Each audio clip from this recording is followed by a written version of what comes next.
Hi, welcome to AFTV. We got some news, some breaking news. You can already see it. You would have seen it on the thumbnail, you would have seen it in the title, and you'll see it along the ticker right here. £50 million fee agreed for Madueke. Now, we've got to break this down. It's very late here in the UK. I was literally just about to put myself to bed, about to shut my eyes, and then the group chat went off.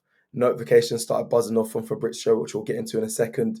We've been given the here we go.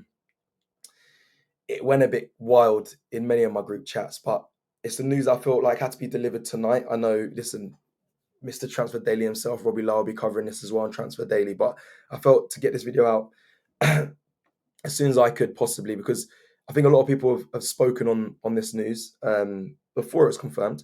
Today we was live on AFTV on Talking Transfers. The panel was there, Robbie, Lee Judges, they had Laurie on there, they had Turkish on there.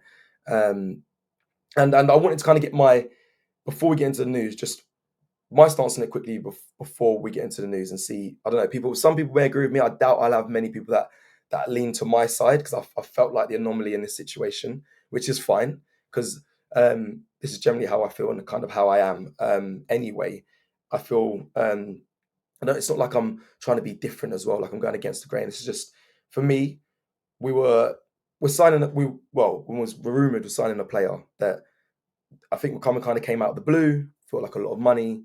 Some fans would say it was not needed. I felt like that in the past with Arsenal, but this one I think really tipped a lot of fans over the edge.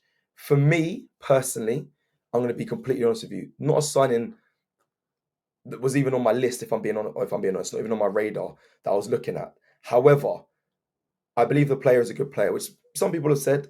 Some people agree that Noni Madueke is a good player. I think he is. Agree or disagree with me is fine, but I think he's actually a good footballer.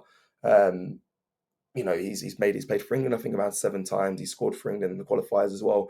I think this year he got a 7-goal return last season, which is just one off obviously Martinelli and Trossard, who's potentially going to be competing with on that left side, or on the other side, a backup for Saka. But for me, he's a good player. Quick, you can kind of break it down. There'll be a welcome video. There'll be Robbie discussing as well. There'll be a welcome video as well. There'll probably be a James tactical insight on how you'll fit into Arsenal. There'll be all of that coming, break and in focus on all that. But for me, not a bad player. Not a bad player on the surface level. So when I heard the links about it, some of the outrage, I'll be honest, for me made me feel a bit uncomfortable. I understand if you have your reservations about a player and you want to make it known to the club. Obviously, you have your own platforms, you can do that. But the fact that I think it was like 2,200 people have signed a petition on change.org to try and stop this transfer. Again, and I'm sure many will agree with this, is too much. The DMs that Madueke was getting, he has to turn off his comments on social media. I heard there were people attacking his family as well, family members as well on social media. It's not acceptable. He's a human being at the end of the day. And for me, I normally listen. I pride myself as a presenter.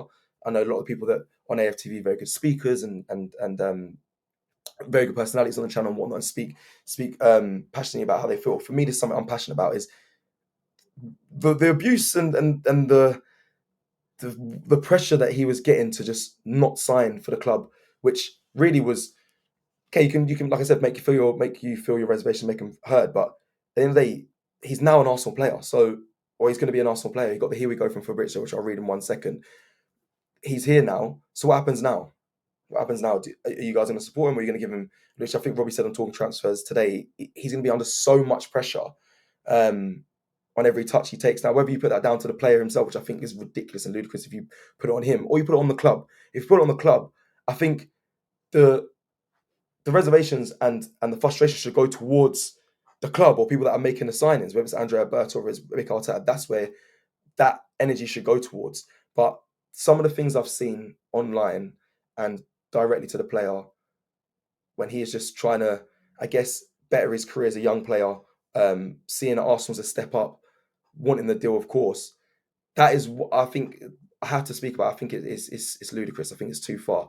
But let's get into what the news is and why some fans may have their frustrations. And if it is more the price, the fee, and all of that, I understand that which I want to talk about in a second.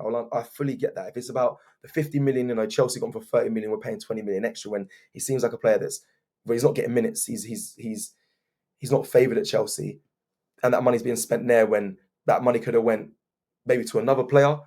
That is all respectful and I understand, and that you can understand. We can have conversations around that, and comments will be. I'm happy to engage with comments with like that.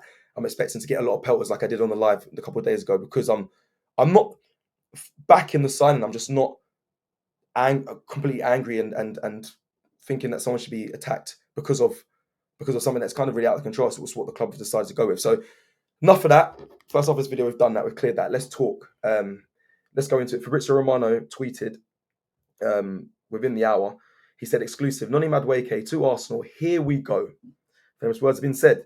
It's happening. Fee agreed in excess of 50 million with add-ons included. Green light from Chelsea.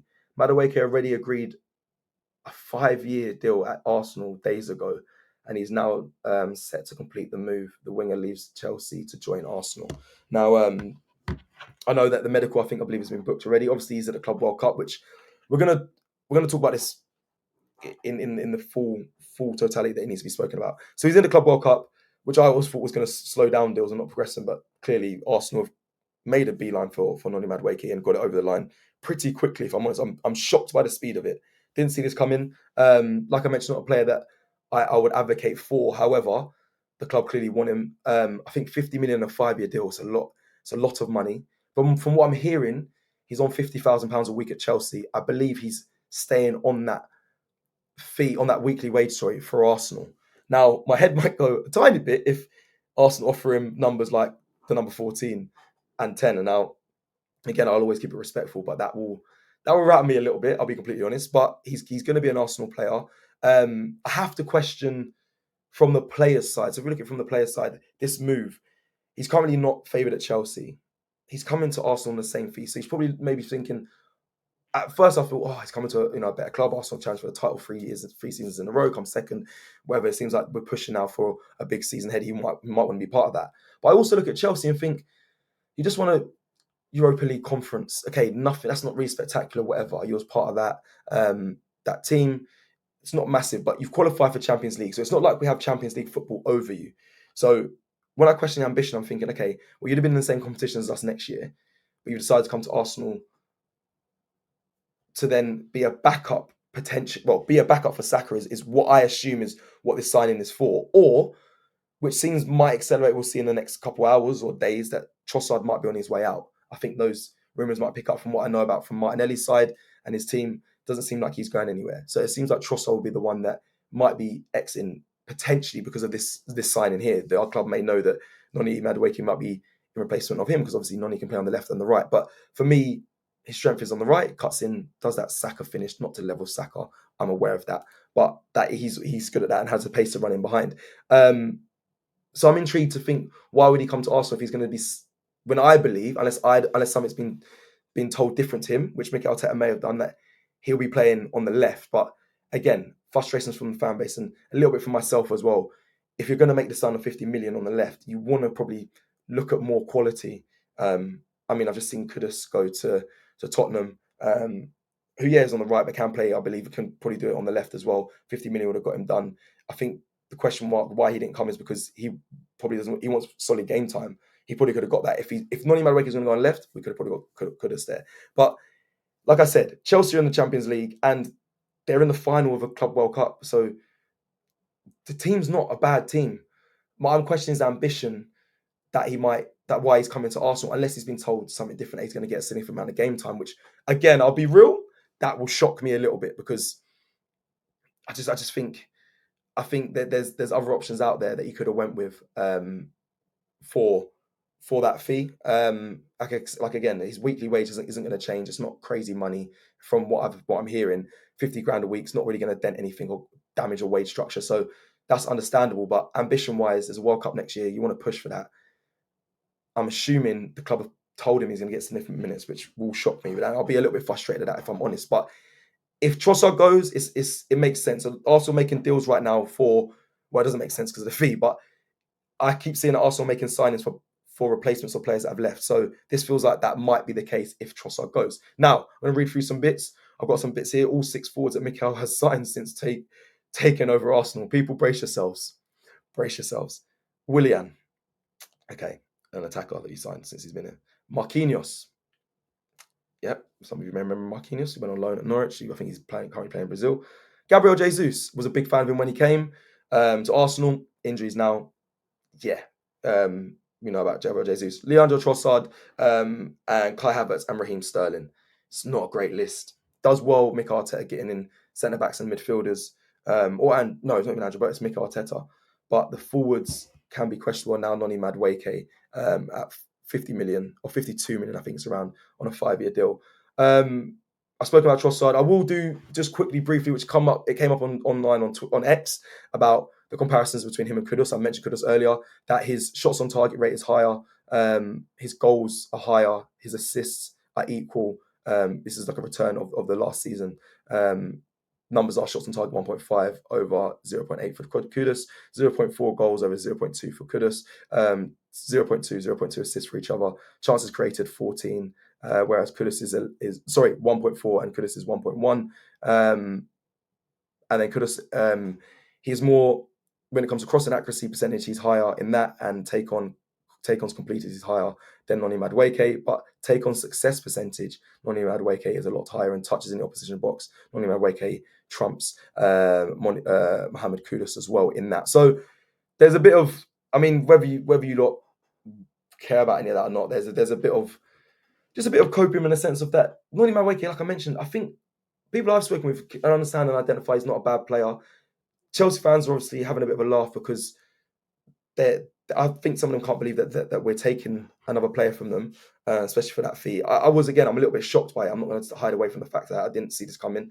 But I just disagree with a lot of the outrage. I think make your voices heard and whatnot, but be respectful in a sense is my message. And before I end the video, like I said, some of the strengths he has: speed. He's quick and behind. Also, if you watch him, he's very direct in the sense of his first thought is always look forward and try and beat his man, which I personally think Arsenal need. I think Arsenal need a winger like that.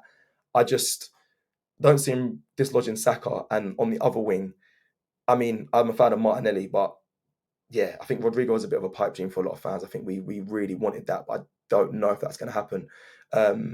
Yeah, I'm going to close the video on this. I understand I'm probably going to get comments. I've had a lot of hate already from the last live I had speaking about Noni Madueke. Cool, make your feelings heard. I'm fine. I can take all that. It's all good. For me, not the signing I wanted to see. However, I will end on this. If we sign the players we've been linked to and the players we've already signed,